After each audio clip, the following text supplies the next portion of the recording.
Les belles histoires de Pomme d'Api. Dans ce numéro, la grue blanche. D'après un conte japonais traduit et adapté par Luriko Taruzawa, illustré par Jeanne Boubert. Il était une fois, il y a très longtemps, un vieil homme et une vieille femme qui étaient très très pauvres, mais aussi très très bons. Ils habitaient une petite maison, toute seule, au pied de la montagne. Pendant l'été, le vieil homme cultivait son petit champ, et pendant l'hiver, il ramassait du bois dans la montagne. Cet hiver-là, il faisait très froid, et il neigeait tous les jours. Souvent, les animaux sauvages descendaient de la montagne pour chercher quelque chose à manger. Ils venaient très près, tout près de la petite maison. Malgré le mauvais temps, le vieil homme continuait à ramasser du bois mort.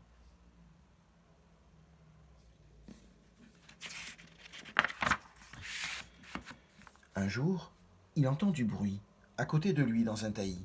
Il pense « Attention, c'est peut-être un animal dangereux !»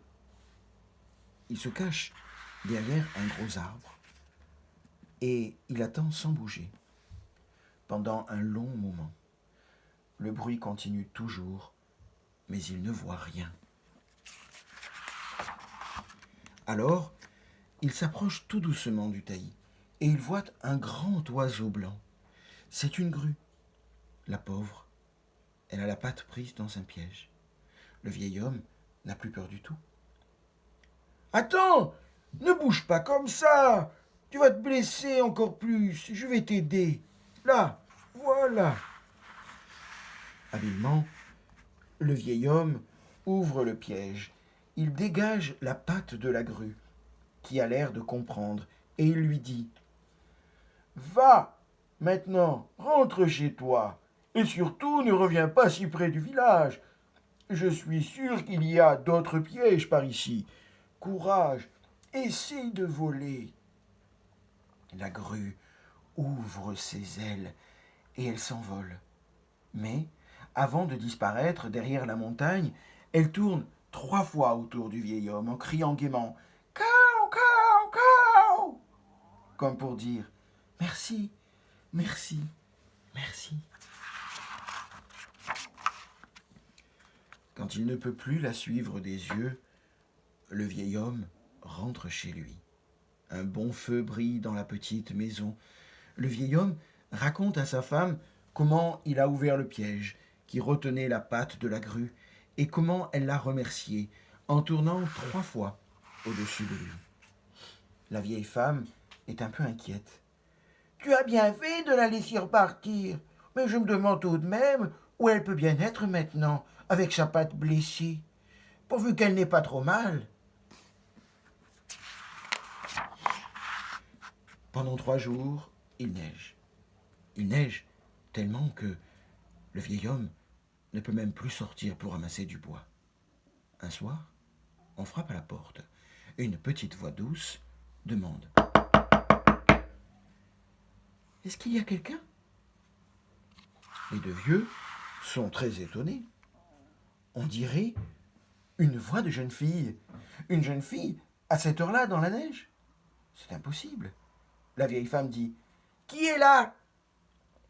La voix douce répond « Excusez-moi, je ne voudrais pas vous déranger, mais je suis perdue. » La vieille femme ouvre la porte. « Vite, entrez, vous devez être glacée, ma pauvre petite.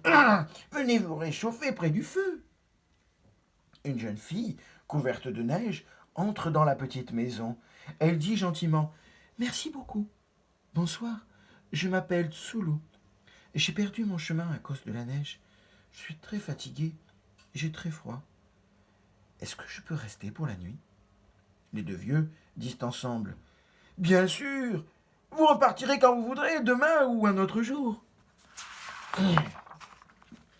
Mais le lendemain, il neige encore, et cela continue pendant plusieurs jours. Alors, Tsulu reste dans la petite maison. Elle aide beaucoup à faire le travail de la maison. Elle est pleine de gentillesse, et les 2 vieux se disent souvent « C'est comme si nous avions une fille !» Enfin, le beau temps revient. Le vieil homme et la vieille femme sont tristes parce que Tsoulou va sûrement repartir. Mais elle leur dit: Je vous remercie de m'avoir si bien accueilli. Je n'ai pas de famille et je suis si heureuse chez vous que j'aimerais rester toujours. Est-ce possible? Est-ce que vous voulez bien me garder? Je serai un peu votre fille. La vieille femme pleure de joie. Le vieil homme se mouche très fort. Et tous les deux embrassent Tsoulou en disant: Nous serons bien tous les trois. Le vieil homme et la vieille femme sont maintenant très heureux, mais ils sont toujours très pauvres. Un matin, au moment où le vieil homme part au village vendre son bois, Tsoulou lui dit: S'il vous plaît, pouvez-vous me rapporter du fil?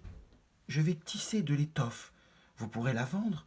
Comme cela, mon travail vous aidera un peu. Le soir, le vieil homme revient du village avec des bobines de fil à tisser. Tsoulou est ravie et elle déclare: Je vais me mettre à tisser, mais il faut me faire une promesse. Pendant que je travaillerai, ne venez jamais, jamais me regarder.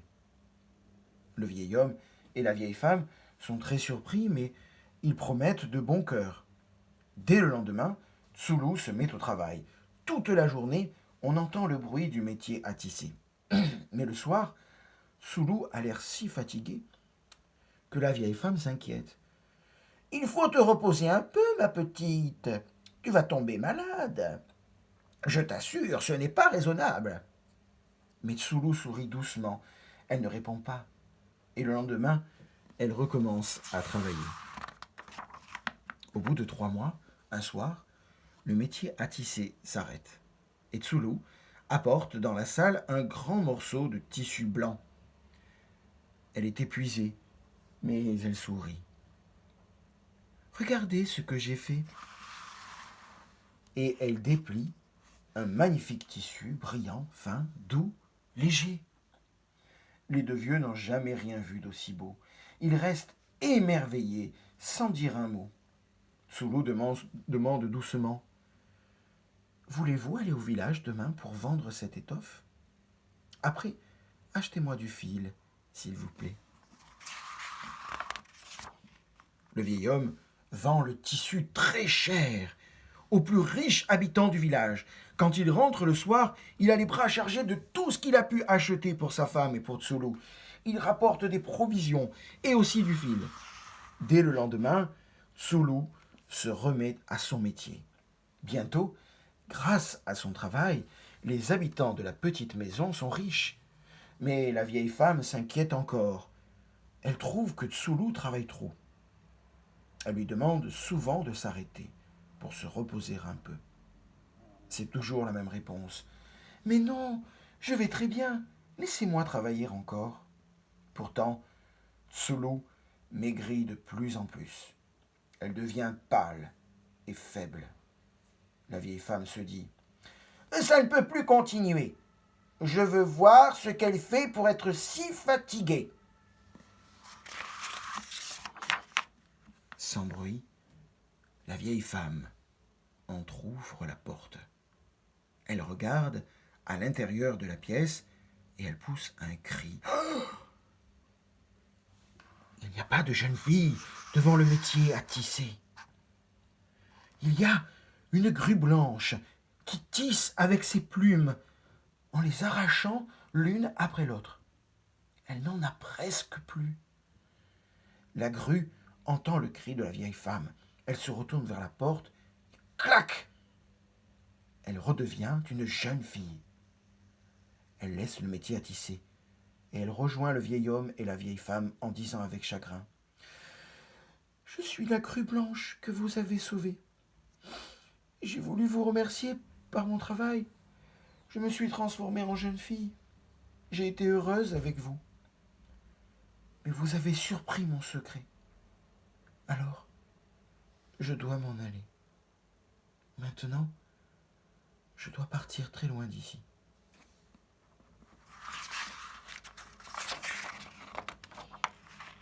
Alors, Tsoulou reprend la forme d'une grue.